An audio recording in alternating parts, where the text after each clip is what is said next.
¿Preguntas? Sí, vamos allá. Hoy uno de los asuntos clave en las preguntas de los periodistas tiene que ver con los niños y su próxima salida, en unas condiciones que todavía no están precisadas. Pregunta Onda Cero, entre otros muchos medios, el Comité Científico ha dado el visto bueno para la salida de los menores a partir del 27 de abril. ¿Qué ha aconsejado exactamente? O formulado a través de las preguntas de Diario 16, una vez que el presidente ha confirmado que se permitirá de forma controlada salir a los menores, ¿en qué condiciones se barajan esta salida? ¿Tendrán los niños que llevar mascarillas? Bueno, primero yo no conozco cómo va a ser el Real Decreto que vaya a salir. No ha salido, no tenemos todavía un Real Decreto sobre el que valorar nuestras posibles propuestas. Sí que es cierto que el Comité Científico considera que se tienen que plantear claramente algunas medidas de incremento de movilidad para algunos grupos, para los cuales la falta de movilidad y el encierro que estamos sufriendo todos en casa tiene un impacto mayor, y eso obviamente incluye a los niños. Y el Comité Científico está claramente en esa línea. El momento adecuado, las fechas en las que se tenga que hacer, depende de muchos otros factores que entiendo que conoceremos cuando se publique ese nuevo Real Decreto por parte del Gobierno. Siguiendo con esta cuestión, el corresponsal de la radio pública alemana, Deutschland Radio, pregunta, de acuerdo con esta salida próxima de los niños, dentro de ciertas limitaciones, ya podrán salir, ya pueden salir también adultos con perros. ¿Cuáles son las razones objetivas epidemiológicas que justifican que adultos no puedan salir solos a pasear o practicar deporte dentro de unos límites y horarios, guardando distancias, etcétera? Se teme una falta de disciplina de la población española si se permitiera eso, como sí lo permite en Francia o Alemania. Es una pregunta a la que se añaden varios otros medios. Bueno, si no me equivoco y si no he interpretado mal todas las diferentes decretos y órdenes que han ido saliendo, yo entiendo que una persona adulta con un perro sí que puede salir a pasear. Yo creo que eso no ha estado prohibido en ningún momento. Pero sí que es cierto que sí que ha habido limitaciones para la práctica del deporte o el salir de forma individual a realizar deportes. Estas medidas son, como les he dicho en otras ocasiones, medidas que están siempre sobre la mesa, que todos los profesionales sanitarios y los epidemiólogos hemos planteado como medidas, obviamente de bajo riesgo, pero que requieren un control muy estricto. Hay momentos en los que para garantizar el control del riesgo es necesario ser más estricto, en otros que se pueden ir permitiendo progresivamente una vez que hemos ido aprendiendo una serie de comportamientos que limitan la probabilidad de transmisión del virus. Las medidas están sobre la mesa, ahora tienen que venir las nuevas modificaciones que se impondrán a partir del día 26 y posiblemente otras que se impondrán más adelante o que se propondrán más adelante, y en estos periodos se tienen que ir implementando todas esas opciones para ir volviendo progresivamente a una situación de movilidad o de confinamiento más adaptada a la situación de transmisión actual. Esto se va a ir produciendo y yo entiendo que se incluirá en los próximos decretos progresivamente, siempre y cuando la implementación se pueda garantizar. El concepto de la indisciplina yo creo que se puede aplicar tanto a los españoles como a cualquier otro ciudadano de la Unión Europea o cualquier otro ciudadano del mundo. No creo que seamos ni más ni menos disciplinados que cualquier otro. Pero de todas formas lo que sí que somos es claros en que el objetivo es implementar o proponer medidas que se puedan implementar correctamente y no proponer medidas que se queden en un papel que luego no se implementen.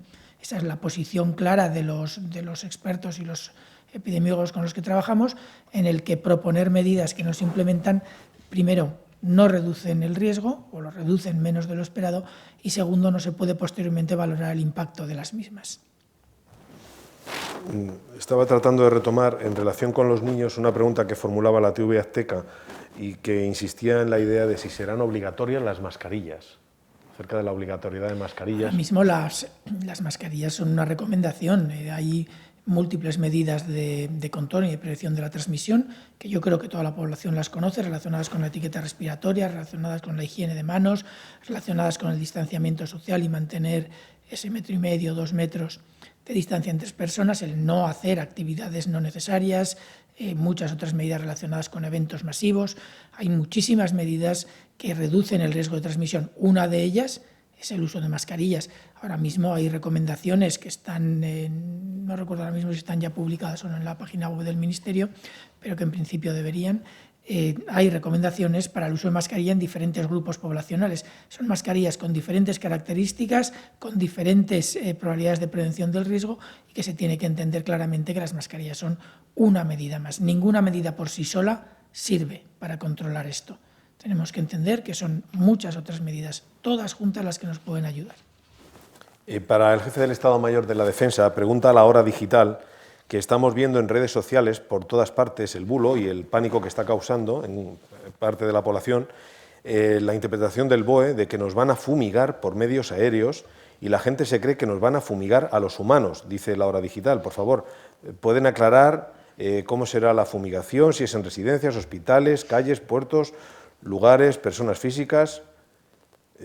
Por otra parte, dice, ¿están notando que con su investigación, seguimiento y sanciones a los autores de los bulos están descendiendo la cantidad de los mismos? Pregunta también dirigida a los responsables de Interior. Jefe del Estado Mayor de la Defensa. Bueno, pues sí, efectivamente ese bulo se ha corrido en los últimos días y bueno, pues la verdad que es rotundamente falso. O sea, la orden publicada por el Ministerio de Sanidad habilita a las Fuerzas Armadas para usar aerosoles, no aeronaves. ¿Eso qué quiere decir? Que usando los productos químicos biocidas que están ya autorizados, se pueden utilizar de forma como se utiliza un insecticida en una habitación de nuestro hogar. Hace unos días estuve contando cómo se hace la desinfección o cómo la hacía la UME en residencias y eso. Estaban utilizando unos líquidos, compuestos químicos que son por peróxido de hidrógeno y por otros compuestos. Líquidos. Y esta orden lo que habilita ahora mismo es a utilizar aerosoles. Y repito, es aerosoles y no aeronaves. Y pues igual que cuando tenemos moscas, mosquitos en nuestro hogar y usamos el aerosol insecticida, esto la UME podrá usar en zonas, en ambientes cerrados, este tipo de medios para dispersar de una forma más idónea los productos que puedan acabar con este virus. En relación con los bulos, la segunda parte de la pregunta. Sí, general. Pues decirle que nosotros estamos trabajando con nuestros especialistas en dos direcciones. Una, pues a través de la Jefatura de Información, con el objetivo de evitar el estrés social que producen toda esta serie de bulos, y otra de las líneas de trabajo es también minimizar ese clima contrario a la gestión de crisis por parte del Gobierno. Todos estos bulos luego pues los tratamos de desmentir a través de nuestras redes sociales. Asturias TV le vuelve a preguntar al jefe del Estado Mayor de la Defensa. ¿Es cierto que los militares que participarán en la nueva operación Zendal no portarán uniforme? ¿Cuál es el motivo? De ser así, ¿valoran que pueda producir casos de desconfianza en la población? Bueno, en primer lugar, yo imagino que lo que se refieren es en la posible participación de Fuerzas Armadas en la toma de datos para la encuesta masiva de pacientes o de personas que puedan ser positivas en anticuerpos, que está diseñando el Ministerio de Sanidad. El Ministerio de Sanidad está trabajando en esta toma de datos con muchas opciones. Una de ellas es la posible participación de las Fuerzas Armadas en la toma de datos, cosa que no está en absoluto decidida.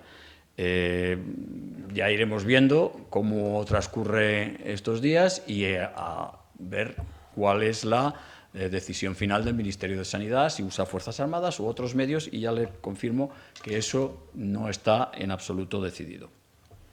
El País le pregunta, doctor Simón, ¿podría actualizar la cifra de sanitarios contagiados y fallecidos?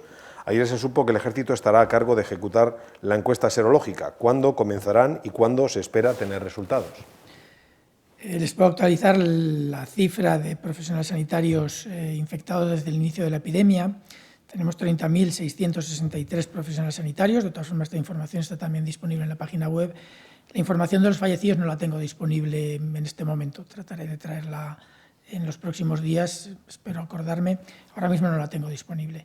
En cuanto al estudio de seroprevalencia, lo acaba de comentar el general, se está haciendo el protocolo, se está trabajando lo más rápido posible en prepararlo todo desde el punto de vista logístico. Es un estudio complicado desde el punto de vista casi más logístico que técnico, aunque hay muchos aspectos técnicos que se han tenido que valorar y discutir con mucho cuidado. Y yo entiendo que en los próximos días tendremos información detalladas del inicio y poco después de los resultados. No puedo darles ahora mismo una fecha concreta. Para la comisaria Pilar Ayué, Hispanidad le pregunta: las redes sociales denuncian abusos policiales contra los ciudadanos aprovechando el confinamiento. ¿Son bulos? ¿Tienen ustedes algo que decir al respecto?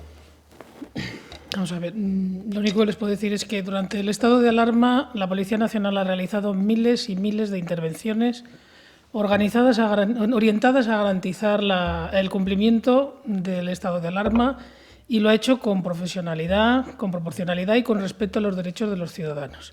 Dicho esto, les aseguro que en cualquier momento y en cualquier lugar, si ha habido una intervención policial en la que se produjo una mala praxis profesional o se vulneraron los derechos de los ciudadanos, aplicaremos el régimen disciplinario como es habitual en nuestra institución.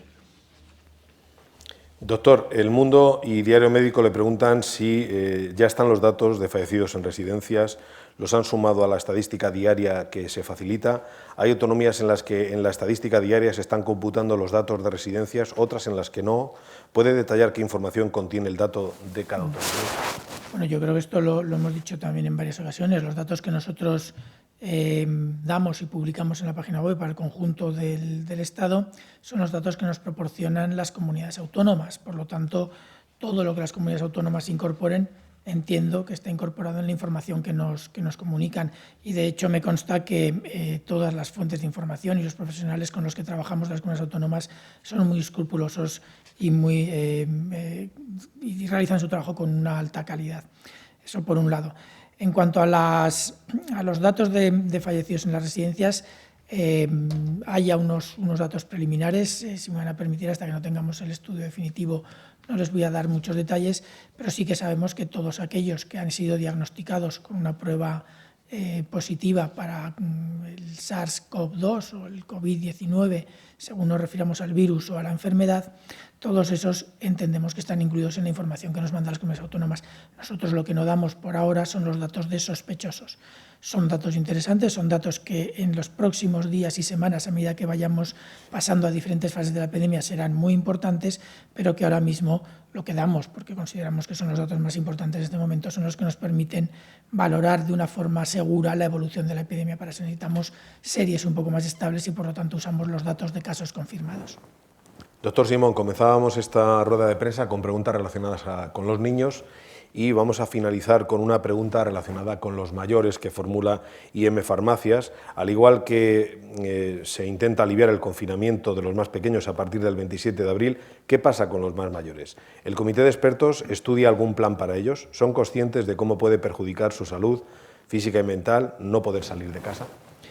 Entiendo que comité de expertos, como ayer, significa comité científico. Obviamente es uno de los puntos que se ha discutido mucho en el comité científico. Esto va asociado además a varios grupos de trabajo, incluidos aquellos que trabajan en la salud mental relacionada con la epidemia de COVID. Es otro de los grupos y otra de las opciones que se ponen claramente encima de la mesa. Al igual que los niños necesitan salir, las personas mayores que tienen que tener movilidad para mantener su estado de salud adecuado tienen que plantearse como posibles grupos para poder ejercitarse, ya sea en paseos alrededor de su zona de habitación o incluso un poco más largos. Obviamente esto está sobre la mesa. Lo que va a suceder y lo que se va a permitir o no dependerá de lo que se incluya en el Real Decreto nuevo, que entiendo que saldrá en los próximos días. A partir de ahí podremos hablar de posibles opciones, pero sí que es uno de los puntos que el comité científico claramente ha puesto sobre la mesa, y al igual que de los niños y otros grupos vulnerables. Es la 1:15. Finaliza aquí esta comparecencia. Gracias a los comparecientes y a los medios que han participado. Buenas tardes. Gracias a ustedes.